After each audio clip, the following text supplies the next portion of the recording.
Hi there, welcome to Biz Insight. It's your host Vedant. Thanks for joining us for our first podcast. So, as a human, we have a tendency to record things either by taking pictures, making videos, or even this podcast is a form of documentation. But usually, when it comes to capturing memories, we put photography on a pedestal and often overlook the importance of videography, but not any longer. So, our guest Brandon runs a local videography company who helps to create stunning advertisement, wedding videos, and event videos, and much more than that. They help to seize the moment. Now, without wasting any more time, let's get started. Thank you, Brendan, once again for joining in this podcast. Oh, You no. are our very first guest. Oh, no way. Yeah. Oh, that's awesome. Well, thanks for having me on here. Yeah. It's a pleasure to be a part of the very first episode, and wish you Yeah. the best in your future episodes. Yeah. But thanks a lot. So let's proceed. Yeah. So can you please tell us a little bit about yours and your co-founder's background, and how did you get the idea of starting Creative Flow? Great question. So I actually had the domain and I had the company name around 2021. So about it's already been about 3 years, but I didn't actually build it into a business until end of 2021, closer to the beginning of 2022. And so I pitched it to two of my buddies that I worked pretty close with prior to the company, and then all three of us became co-founders of what it is today. So I've always been in production and video work, and so I found this to be a really cool project. At the time, it started out as a small project to be like, hey, let's team up, let's do some fun stuff here, and just shoot a bunch of cool videos. So when did you started Creative Flow exactly? Officially as a business, it would be December 2021.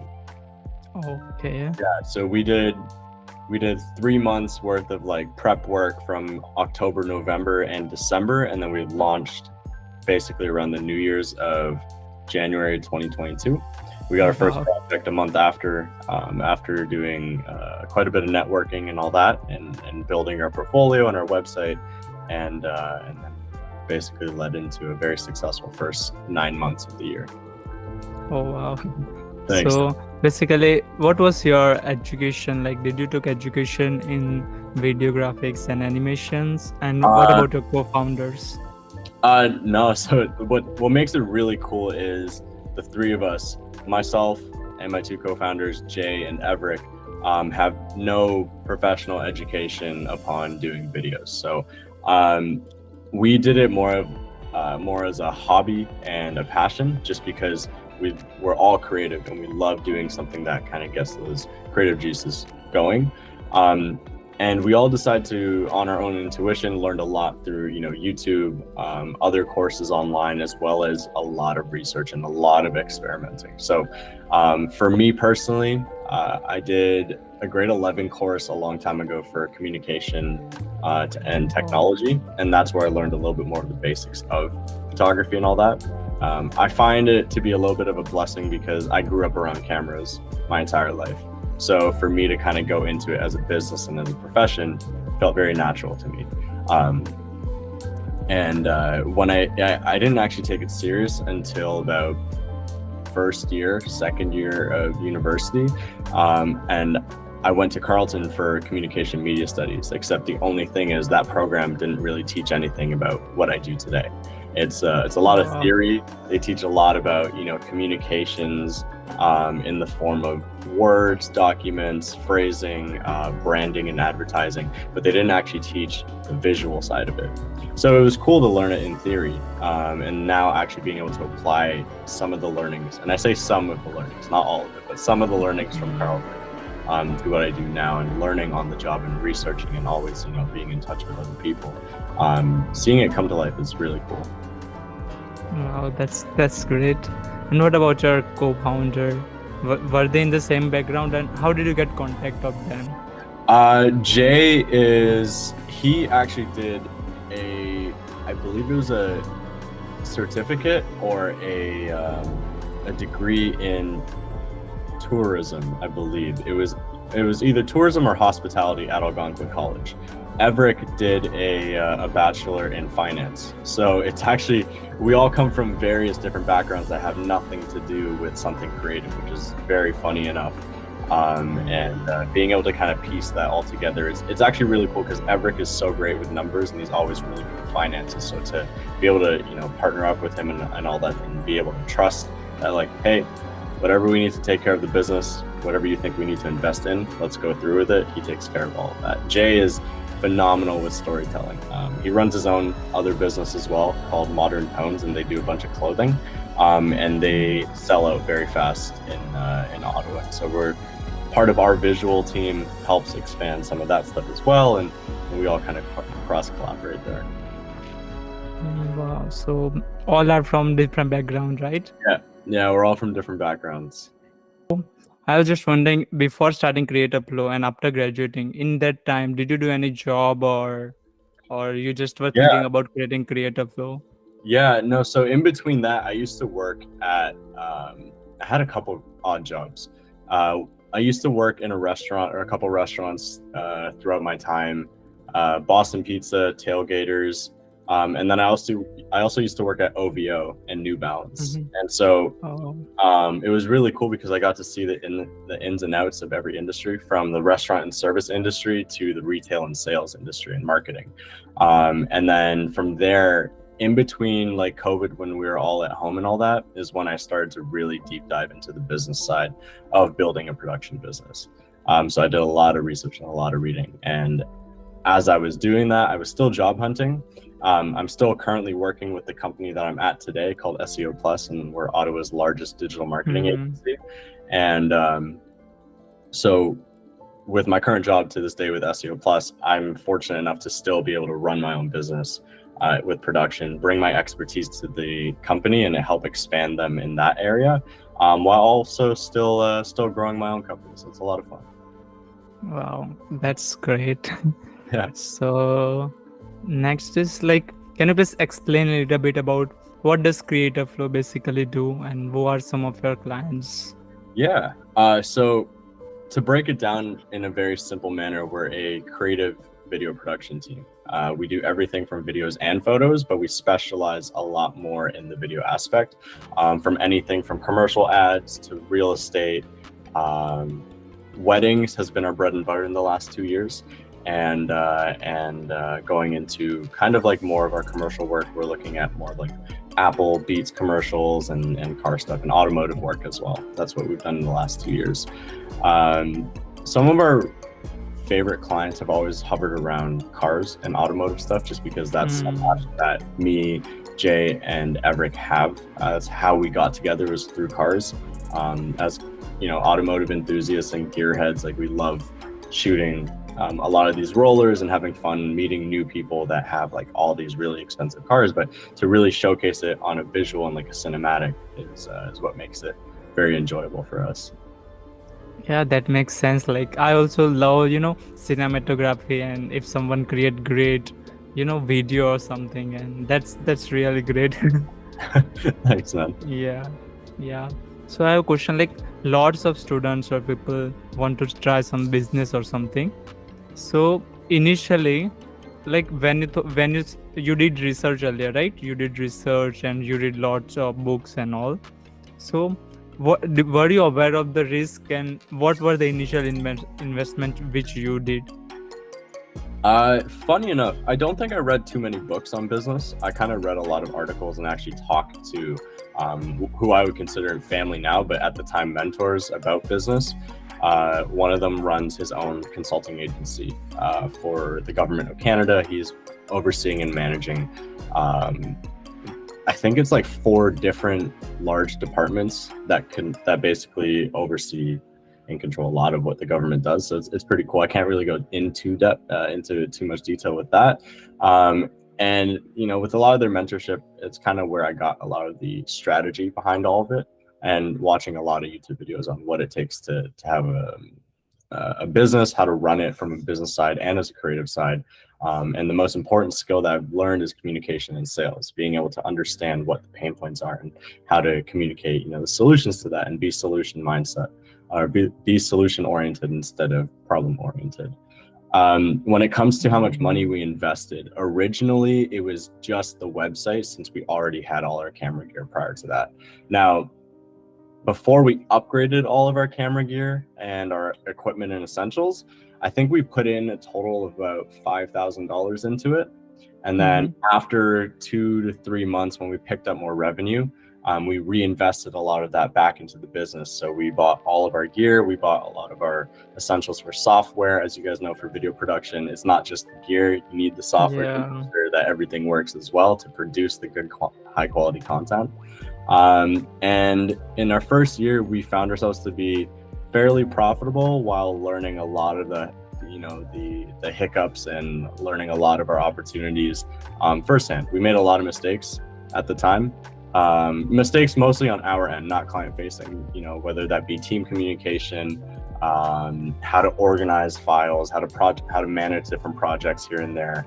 And also, managing client expectations with certain projects. So there's a whole learning curve that, we've been able to kind of manage our risk in that way. That would be definitely a good way to kind of manage our risk there, is understanding what processes need to be built and how to kind of best go along with all of that. So initially you guys put around $5,000 as an investment, right? We reinvested that $5,000. Yeah. So a lot of the stuff that we already had, we already paid for. Website, domain. We already had camera gear prior to our upgrades, so we didn't have to reinvest into that. So once we made, our first $10,000, then we used that money afterwards to reinvest back into the business. So you already had camera and all those things before starting business, right? Yeah. So we had like a very, very low threshold of investment capital, because we had already had all the gear and software beforehand. That makes sense. So initially, then can you please share about the revenue? Like, how much do you guys, and how did you get their first client? How did you find? So how we found our first client was basically around a lot of networking. We started out with a lot of our friends and other relatively, networked business owners and all that. So because we started in such a popular niche, which is automotive, we had a lot of good content from our portfolio as individuals that we pulled together. And we had a lot of other, automotive shops reach out to us just because we knew them and because they know of our work prior to us teaming up. So it wasn't really hard to find any clients to start off. The challenge was keeping the clients, right? So making sure that you have something sustainable and on a retainer, so that way you have consistent income coming in. A lot of the projects in the video production world end up always being one-offs, but it really depends on how much value or what that value is to that business, if that makes sense.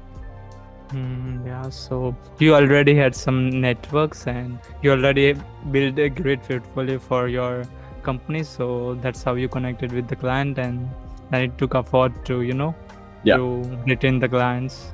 Yeah, pretty much. A lot of that challenge was, again, like learning how to retain the clients and understand what the value actually is for their business, because at the end of the day, the bottom line is your service creating value and impacting your client's business in a positive way? Is it driving results? Is it getting more leads? Is it, helping expand their brand awareness and so forth? There's so many ways that we could go about it.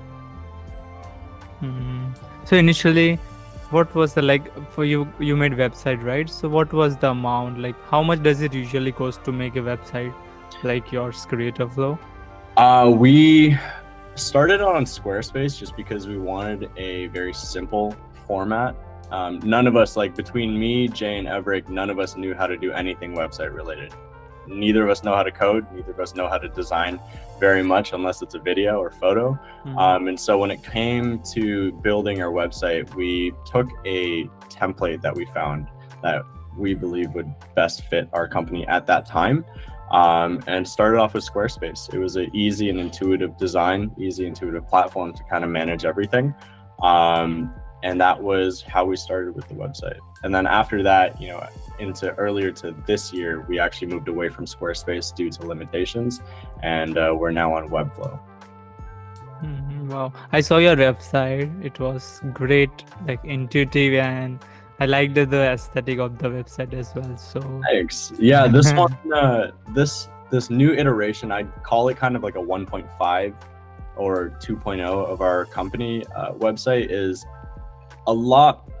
It's well pieced together, and it's more optimized for mobile, since most of our users and most of any user actually searches and spends more time on their mobile phone than they do on their laptop. So the website is a one-pager with a few animations for a drop-down tab that stays up top, and a lot of our messaging and branding is optimized to make sure that it fits within whatever screen size your mobile device is. So there's I had a couple friends that work in UI UX, and they've helped kind of design the layout of it, and helped optimize a lot of those processes that you see on the screen, or on our website, sorry. So that's great. Now another question, like how much revenue does Creative Flow make on an average, if you don't mind sharing the Are you talking about like a monthly or annually? Or monthly? Monthly, it'd be hard to break down just because we do things quarterly. But in the last year, in our first year, we did about $45,000 worth, which wasn't too bad considering that we only started in February. So it was really like 11 months of business, because January, like, we were still sorting things out and figuring things out. So in 11 months, we did 45,000. And then this year, in our first quarter, we did about $20,000. And second quarter, we did another 10 or 11. And Q3 is just about to end by the end of September. So I don't have a concrete number on that yet for this year. Wow, so it's going ahead. So, slowly. Yeah. It is, and it's really cool because, as you know, as an aspiring entrepreneur, it's really cool to actually see all of these different things manifest and come to fruition. A lot of hard work and a lot of dedication to what it really means to have a business, and see that kind of skyrocket a little bit. And as our second year, I'm pretty proud with how myself and my co-founders have brought our company to where it is today. We've been fortunate enough to add on a full-time contractor, and then I have a bit of an I don't want to say an intern, but he basically is an intern. I'm helping him train on a bunch of different processes and color grading and a lot of production. And then we have our team that's slowly growing with subcontractors as well. So for any jobs that myself, Jay, or Everett can't be on hand, we have trusted subcontractors that are able to help us out there when need be. And it's really good to continue building those relationships. And at the end of the day, we care a lot about who we work with. Wow, that must be interesting and fun, doing something on your own and creating something valuable for the customer. Yeah, it's a lot of fun. It's always a journey. So congratulations on increasing and growing up as a founder. So I have a question regarding your competition. So you must be having competition. There might be other companies as well, right, which are in the same domain as your company. So how do you see them, and what are you learning from those companies? It's pretty hard to consider them as competition. The reason why I say this is because they have over 10 years worth of business experience on top of creative experience over us. We've been in the industry for about 2 years, but we've had 5+ years each of our own individual experience. But as a collective, it's hard to kind of understand what our competition is, especially in Ottawa, when you have larger agencies like Ajax Creative, fantastic creative agency in Ottawa, but they've moved out to like Toronto and all that. There's another one, I can't remember the name in Ottawa, but they're another film studio and they do great work. Another one is Studio 2020, fantastic. They do a lot of commercial work there. One of my closest friends actually is the director of photography there, and I learned a lot through him and whatnot. So it's really cool to see how everyone is and where everyone is at, especially in a smaller city like Ottawa. And the reason why I say we're not exactly direct competition is because I end up working and subcontracting a lot with them, or we work together on a couple things, or it's just a matter of mutual. So I think there's a lot to learn. If we were to move into a bigger city with a larger market, then we'd look at what that market share would look like, and I would look at it as competition. But with Ottawa, it's a little different. I feel like there's a fine blend of personal relationships that are mixed into that. Yeah. So like, what makes you different from some of the company? Like, what niche are you targeting particularly for Creative Flow? So this is part of what we're discovering this year, is how to stand apart. The first year, as always with any business, is understanding how you can get cash flow coming in, building revenue streams. The second year, now that we're looking at refining our brand identity, is something that we're still trying to figure out.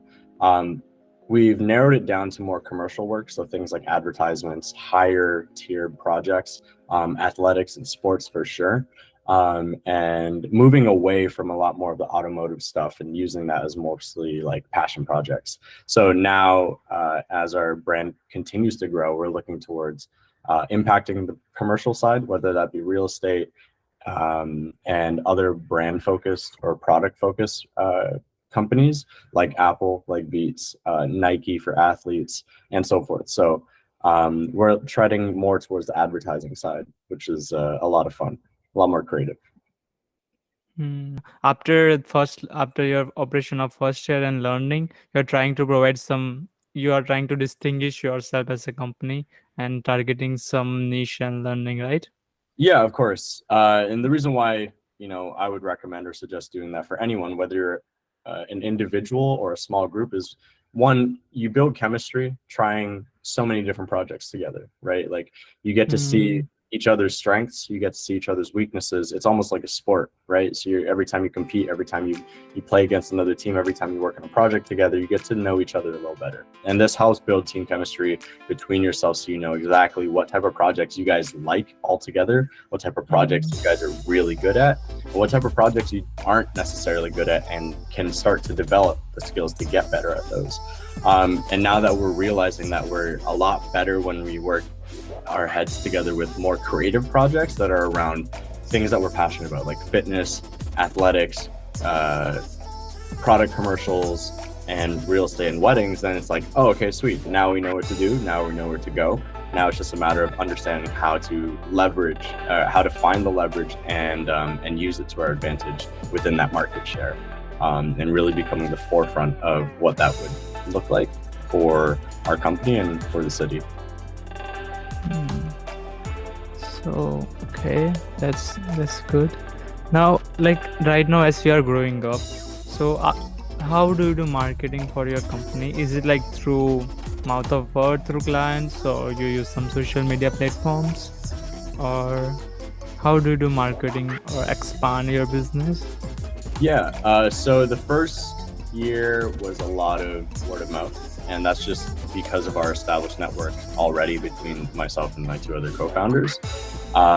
This year it has kind of been the same. A lot of word of mouth. I'd say is very organic for our business. We haven't played around with ads yet because the season for ads for one of our most lucrative services like weddings hasn't started yet. So a lot of people will start running ads closer to around October. So that's what we're prepping for. So we have about a month until we set up our assets, start testing with different campaigns, and then investing a lot more money into that to get more bookings for next year. Okay, so like it's an organic growth. So I believe your company must be providing very good service. I saw you at Dream Launch as well. You guys did pretty great job at that as well. Thanks. Yeah. I'm happy to say that a lot of it is organic, and the reason why I say that is because we're building trust with the people that we connect with. And for me, it's all about the relationships between a client or a friend or family, no matter what that may be. So that's what I value the most as well. As long as it's providing value to them, and keeping them happy, I'm happy with that. Okay. And what are some of the lessons which you have learned along your journey for someone who is starting out? As what would you suggest, or what is your philosophy for them, so that they could avoid lots of mistakes initially? I would say don't be afraid to make mistakes. In any business, it's always a process, and the best way to learn is to actually make these mistakes along the way. If you make a mistake and you screw up, and you let's say you upset a client, for example, a lot of people will feel like it's the end of the world. And at first it could feel like that just because it's so new. It's like, oh crap, like I made a mistake. Yeah, but own it. It's always good to come back with solutions. So every time, let's say a client of mine, for example, was upset with a type of deliverable, or let's say like we didn't get it right. Totally nothing wrong with that. Stuff like this happens all the time. But what makes it more reassuring for them is knowing that you come to them with a solution. Say like, I understand that we didn't hit the mark with this type of project. Here's what I'll plan to do to negate that from ever happening in the future, but also how we can provide more value upfront right now to solve that problem that we're going through right now, and go from there. So a lot of it is don't be afraid to make mistakes, and also be willing to have those tough conversations and communicate everything. Make sure that everyone's on the same page, so that way there's no details missed. All your dots or all your I's are dotted, your T's are crossed, and then you'll be good to go. Everything is kind of as you go, learning experiences. Yeah, that's good. Like, yeah, obviously we should be open to all the mistakes and should possess a growth mindset from the very starting, right? We should be curious to learn from our peers and with our clients. So yeah, so I would like to know from you about the importance of networking as well. How networking has helped you, like whether it be through with your clients or with your friends, or how has it helped you as a business, and what's the importance of it? Networking has been a very tremendous skill set to really develop and hone, as a budding entrepreneur, as well as anyone in the professional space. Being able to communicate, your thoughts, your ideas, and your visions to others, and learning how to sell that, and learning how to provide value to others is super important. When it comes to networking as a business owner, for example, especially with any business you want to make revenue, networking becomes one of your top assets, because now you can really leverage word of mouth. And word of mouth is super important for any business, because it's much easier for new customers to trust a business when someone that they know personally also recommends it or has gone through it. So it's networking in general. As long as you're able to create genuine connections, and they can turn from just clients to personal friends, and then eventually family, right? So being able to make sure that you're being genuine, your end goal is always to help others, is what will help you go in the long run. Yeah, you have been very helpful, I see, as you came to Dream Launch as well, and while connecting as well, you were willing to share your experiences with our audience. So yeah. Of course. Well, yeah. it's a lot of fun. Seba and I go back to earlier this year, and we were talking. And it's so funny that my boss at work, Seba, is actually his banker. It's such a small world. So like, all three of us always chat. And Seba and I have conversations here and there, and it's a lot of fun. Yeah. So your actions are in alignment with your words. So that's great. And I think that's it for. I don't have any question, but if you like to share anything for our audience, it would be great. Your personal experiences or any sort of some mistakes which you did or some fun experiences, it would be great. I can't think of any at the top of my mind right now, but if I do have some, I can text you or message you at a later time. Okay. For me, it's an honor to be your first podcast guest.